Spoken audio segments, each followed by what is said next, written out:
rwacu ntiruzandanga, ururimi rwacu ntiruzaduhuza. Ubwo nzaba ndinde, subiza wowe mubyeyi, ni wowe ufite inshingano zo kungira uwo ngomba kuba we. Nibyo twakwisabira inteko nyarwanda y'ururimi n'umuco. Inteko nyarwanda y'ururimi n'umuco nitwemerere yakira icyifuzo cyacu, uwakongera amarushanwa mu bigo by'amashuri yo kuvuga no kwandika ikinyarwanda kinoze, abana bakagera mu gihe cy'ubwangavu n'ubugimba ari abahanga bakoresha ikinyarwanda kinoze. Byaba imbarutso yo gukomeza gukoresha ikinyarwanda kinoze, twavamo abamutima b'urugo b'ejo hazaza, ababyeyi n'abarezi b'abana b'u Rwanda, abayobozi beza mu nzego zinyuranye, nk'uko ababyeyi Rugero Mpangwa yombi mutubera icyitegererezo. Byashoboka gutera ikirenge mu cyanyu, twavamo abahanga bagirira imiryango yabo igihugu ndetse n'isi akamaro.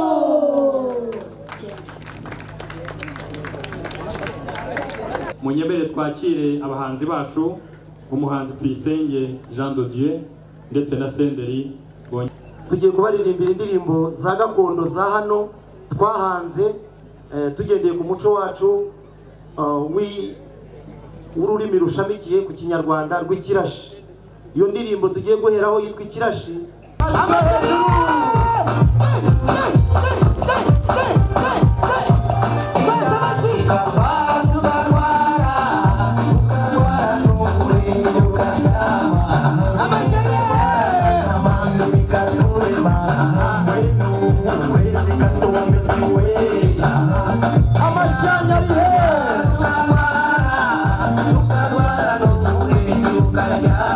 Abanya kabunga muze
ndashaka tubivuge ni Kigali babyumve. Kirehe oye!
Wari umunyamabanga nshingwabikorwa w'inteko nyarwanda y'ururimi n'umuco witabye Imana ku itariki ya 20 z'ukwa mbere muri uyu mwaka. Ndabasaba ngo muhaguruke tumwibuke. Yitwa Dr. Vuningoma James.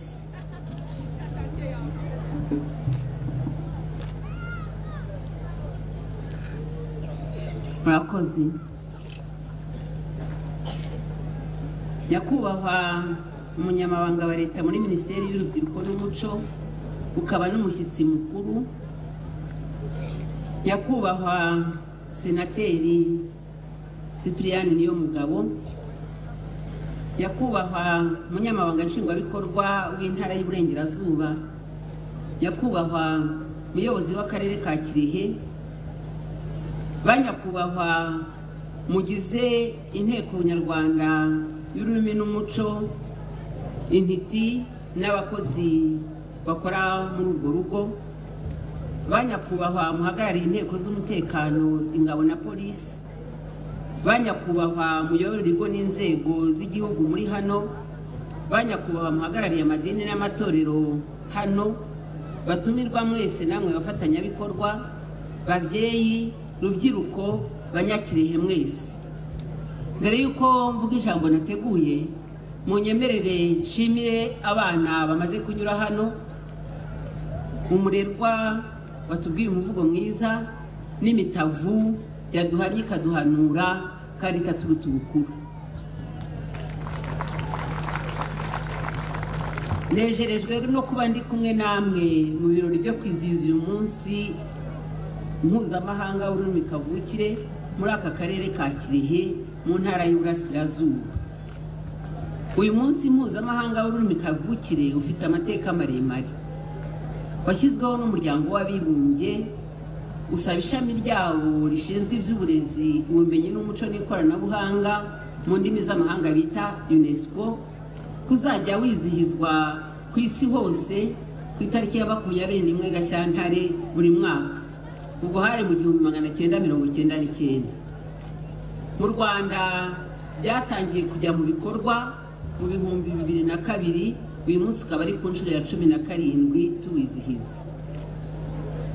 Kubera ko uyu munsi ari umunsi mpuzamahanga, mu bisanzwe UNESCO igena insanganyamatsiko ku rwego rw'isi, ariko ntibibuza ko buri gihugu ku ruhare rwacyo ugena insanganyamatsiko bitewe n'icyerekezo igihugu gifite n'ibyo cyifuza kugerayo.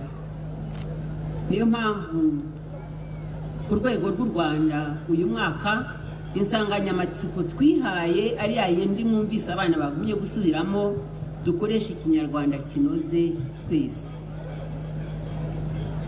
Burya mu kinyarwanda baravuga ngo amagambo aryoha asubiwemo. Ninza gusubira mu byavuzwe, ntimugire ngo ni uburondogozi bw'abakuze, ni ukugira ngo nshimangire agaciro n'ireme ibyavuzwe bifite. Koko rero ikinyarwanda ni ururimi ruduha kuba abo turibo, nirwo ndangamunyarwanda yacu, niryo ngobyi y'umuco wacu mu mpande zose z'igihugu. Ni umurage wacu twarazwe n'abakurambere, ni umutungo ukomeye cyane w'agaciro gakomeye. Niyo mpamvu ururimi rwacu dufite inshingano zo kurubungabunga, zo kurukunda, zo kururengera, tukarurinda ibyonnyi n'ibirwangiza, haba mu bivugire, haba no mu myandikire. Twese nk'Abanyarwanda ni twebwe bene urwo rurimi, mu ngeri zinyuranye: abayobozi, ababyeyi, abihayimana, abashakashatsi, abahanzi, abanyamakuru, urubyiruko. Twese dufite iyo nshingano yo kurengera ubusugire bw'ururimi rw'ikinyarwanda, tukarwiga, tukarwigisha, tukarukoresha kandi tukaruvuga neza, tukarunoza. Imitavu yabiduhwituriye, ibyo bavuze buri wese azihatire kubizirikana no kubishyira mu bikorwa. Nyakubahwa munyamabanga wa leta muri Minisiteri y'Urubyiruko n'Umuco, nyakubahwa munyamabanga nshingwabikorwa w'intara y'Uburasirazuba, bayobozi b'ingeri zose zinyuranye, babyeyi, barezi, bana bacu. Ku rwego rw'amategeko ikinyarwanda kirarengewe. Iyo ugiye mu itegeko nshinga rya Repubulika y'u Rwanda ryo muri 2003 uko ryavuguruwe kugeza muri 2015, bisobanuye neza ko ururimi rw'igihugu ari ikinyarwanda, ndetse kikaba n'ururimi rw'ubutegetsi kimwe n'izindi ndimi ari z'icyongereza, igifaransa ndetse n'igiswahili bacyongeyeho. Wajya mu yandi mategeko n'amateka ugasanga ikinyarwanda cyarahawe umwanya mu mashuri no mu buzima rusange bw'Abanyarwanda. Ubu nta muntu ukwiye guhanwa cyangwa ngo avutswe uburenganzira bwe azira ko akoresheje ururimi rwe kavukire ikinyarwanda. Ndagaruka ko ku mpanuro z'imitavu babitwibukije. Mu ndirimbo yubahiriza igihugu dusangamo nanone igika kigira kiti ikinyarwanda umuco dusangiye uraturanga, ururimi rwacu rukaduhuza. Ibi bitwereka ko Abanyarwanda dufite amahirwe yo kugira igihugu kimwe, umuco umwe, ururimi rumwe n'amateka y'igihe kirekire dusangiye, bigomba gutuma n'imyumvire yacu bimwe tukagana heza, bikaduha n'inshingano zo kudatatira umuco n'ururimi rwacu rw'ikinyarwanda. Ndagira ngo nibutse ko itegeko nshinga rya Repubulika y'u Rwanda ryashyizeho inteko nyarwanda y'ururimi n'umuco kugira ngo iyo nteko irengere ururimi rw'ikinyarwanda n'umuco w'u Rwanda. Guverinoma yagennye inshingano, imiterere n'imikorere yayo. Nyakubahwa umunyamabanga wa leta muri Minisiteri y'Urubyiruko n'Umuco, nyakubahwa umunyamabanga nshingwabikorwa w'intara y'Uburasirazuba, bayobozi b'ingeri zose muri hano, babyeyi, urubyiruko, mu rwego rwo gukungahaza no kurengera ikinyarwanda, inteko nyarwanda y'ururimi n'umuco imaze gukora ubushakashatsi bunyuranye ku mivugire no ku myandikire y'ikinyarwanda ndetse no mu bukungu bukubiye mu rurimi rwacu. Banyakubahwa, hakozwe ubushakashatsi ku myandikire y'ikinyarwanda. Iyo myandikire yemejwe n'inama y'abaminisitiri muri 2014. Ubu irakoreshwa. Inteko nyarwanda kandi y'ururimi n'umuco ikaba yarahuguye abarimu bigisha bifashishije iyo myandikire. Ikindi, hakozwe ubushakashatsi ku bijyanye n'imivugire iboneye y'ikinyarwanda ndetse hasohorwa n'inyandiko yitwa Ntibavuga Bavuga, abenshi murabikurikira kuri radiyo, kuri televiziyo no ku binyamakuru bimwe na bimwe. Ndetse ku buryo henshi abantu iyo babonye umuntu wo mu nteko nyarwanda y'ururimi n'umuco bavuga ngo harya ni wowe Ntibavuga Bavuga. Tuvuge imvugo iboneye, imvugo ikocamye tuyihorere. Turi igihugu cy'agaciro. Iyo uvuga imvugo iboneye, nawe uri umuntu w'agaciro, uri umuntu uboneye. Ikindi cyakozwe n'ubushakashatsi ku mwuga w'ikinyarwanda kugira ngo tukigaburire ndetse duhere no ku mwuga w'ibinyabuzima, umuntu n'ibimera. Icyo gitabo kirahari. Kuri ubu turarangiza amwuga y'ibijyanye n'ubuhinzi n'ubworozi. Mu mwaka utaha tuzandika igitabo ku magambo y'ikoranabuhanga. Mu giherekeza ya myandikire y'ikinyarwanda handitswe ikibonezamvugo cy'ikinyarwanda. Igitabo nacyo cyarabonetse. Twegeranyije ubuvanganzo nyemvugo, cyane cyane twita ku nganzo z'abanyarwanda tubona zigenda zisa naho zigiye kuzimira. Hakorwa ubushakashatsi ku masare, ku bihozo. Kuri ubu haregeranywa ibyakusanijwe ku mahigi mu turere dutandukanye tw'igihugu. Mu minsi ya vuba aha hazasohoka ibitabo, imbikamajwi n'imbikamashusho, ndetse twifuza no kujya tubyerekana tufatanije n'urwego rw'igihugu rw'itangazamakuru kuri televiziyo zanyu mukabyumva, ndetse no mu maradiyo yanyu naho mukabyumva. Dufite igitabo cyitwa Ndiga Ikinyarwanda kigeneye abanyarwanda baba mu gihugu n'ababa mu mahanga. Dufite kandi n'amategeko y'igenantego aherekeza ya myandikire. Ayo mategeko akaba afasha abigisha ikinyarwanda yerekana urusobe rw'ikinyarwanda. Ndagira ngo mbamenyeshe banyakubahwa ko ubukangurambaga bukomeje. N'ubu ngubu nibwo turimo. Ndetse bariya abana mwabonye ko ari abafatanyabikorwa bakomeye. Ubukangurambaga umunsi ku wundi mu kwizihiza umunsi mpuzamahanga w'ururimi kavukire, ndetse no gutanga ubutumwa bunyuranye twifashishije itangazamakuru. Ibyo byose turabikora. Hari n'amahugurwa ku barimu b'ikinyarwanda, amahugurwa ku banyamakuru n'abahanzi, kuko abangaba ijwi ryabo rigera kure, bagomba kwitabwaho by'umwihariko, kandi hari gahunda ihamye yo kubikora. Banyakubahwa, turabasaba mwese ko buri muntu yaba umukangurambaga. Dufate urugero rwiza ku mukuru w'igihugu cyacu nk'uko yabigenje igihe yasozaga icyiciro cya 12 ku itariki ya 8/8/2019 mu mahugurwa yaragenewe indangamirwa. Yabaye nk'ukosora imivugire imwe n'imwe ikocamye y'ikinyarwanda. Ndetse dufatire n'urugero kuri aba bana b'imitavu baduhwituye mu bukangurambaga bwabo. Ikindi nshaka kurangirizaho ni uko dufite abafatanyabikorwa dukorana. Dufite inteko nyafurika y'indimi y'umuryango wa Afurika yunze ubumwe yitwa Akalan Academy, tukagira Academy ya Tanzania, hari n'abandi. Uyu munsi turifuza by'umwihariko ko akarere ka Kirehe katubera umufatanyabikorwa w'Imena, kubera ko gafite ubukungu nyandimi bwihariye mu Runyagisaka no mu Rurashi. Izo ndimi zabo nazo dushinzwe gukora ibishoboka byose ngo zitazazimira, dufatanije na bene zo. Turabasaba ngo badufashe kuko dushobora kuvomamo amagambo akenewe mu Kinyarwanda aho gutira amagambo yo mu zindi ndimi za kure cyangwa z'amahanga zidafitanye isano n'ururimi rwacu rw'Ikinyarwanda. Nyakubahwa Munyamabanga wa Leta muri Minisiteri y'Urubyiruko n'Umuco, Nyakubahwa Munyamabanga Nshingwabikorwa w'Intara y'Iburasirazuba, bayobozi b'ingeri zinyuranye, babyeyi barezi bana bacu, imishinga dufite yo kurengera no guteza imbere Ikinyarwanda ni myinshi. Ibikorwa biracyari byinshi, ariko dufatanije twese tuzabigeraho nta kabuza.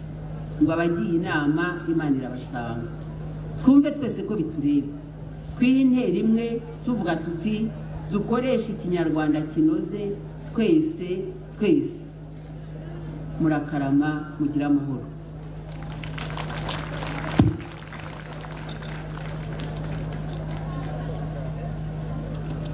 Nyakubahwa Munyamabanga wa Leta muri Minisiteri y'Urubyiruko n'Umuco, Nyakubahwa Senateri, Nyakubahwa Muyobozi w'Inteko Nyarwanda y'Umuco n'Ururimi, intebe y'inteko, Nyakubahwa Muyobozi w'Akarere ka Kirehe, Muyobozi w'Akarere ka Ngoma, Nyakubahwa Muyobozi w'Inama Njyanama y'Akarere ka Kirehe, banyacyubahiro mwese muri hano mwitabiriye uyu munsi wo kwizihiza ururimi kavukire, ndabaramukije. Muraho neza? Mu izina rya Nyakubahwa Guverineri w'Intara y'Iburasirazuba, turagira ngo twifurize abashyitsi baturutse hanze y'Intara y'Iburasirazuba ikaze. Babifurije ikaze mu karere, ariko nk'abaturutse i Kigali banyuze Rwamagana, banyura Kayonza, banyura na Ngoma, aho hose rwose bafite ikaze. Turashimira ubuyobozi bw'igihugu bwahisemo ko uyu munsi ubera hano mu karere ka Kirehe muri iyi Ntara y'Iburasirazuba. Ni agaciro gakomeye kuko byaduhaye umwanya wo kugaragaza ubukungu buri muri iyi ntara, ubukungu bwagaragariye mu buhanzi bwizihiza ururimi rw'Ikinyarwanda, ubukungu bwizihiza ikirashi. Nk'uko byavuzwe n'abambanjirije, nk'uko byavuzwe n'abahanzi, ururimi ni ikintu gikomeye kuri ba nyirarwo, ni indangagaciro ya ba nyir'ururimi. Niyo mpamvu rero tugomba kurwizihiza, niyo mpamvu tugomba kuruha agaciro mu ruhando rw'izindi ndimi zishobora kuba zivugwa aho turi. Nk'uko benshi babigarutseho, n'indirimbo y'igihugu cyacu ibigarukaho, ikabigaragaza igira iti umuco dusangiye uraturanga, ururimi rukaduhuza. Ni ururimi rwacu nk'Abanyarwanda, ni ururimi rugaragaza ubumwe bwacu nk'Abanyarwanda.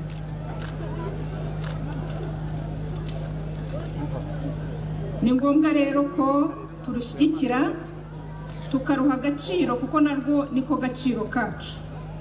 Dukwiye kururinda, tukarurinda nk'uko intebe y'inteko yabivuze, tukarurinda ibyonnyi, tukaririnda kumirwa n'izindi ndimi. Imitavu yabidusabye iti rwose ntimukadutume kwa shangazi, mwibuke ko ari kwa masenge cyangwa se kwa marume. Hari abavuga ko ikinyarwanda gikennye. Ntabwo ari ikinyarwanda gikennye, ahubwo n'ubivuga ushobora kuba akennye mu rurimi cyangwa se mu muco. Ikinyarwanda kirakungahaye, ikinyarwanda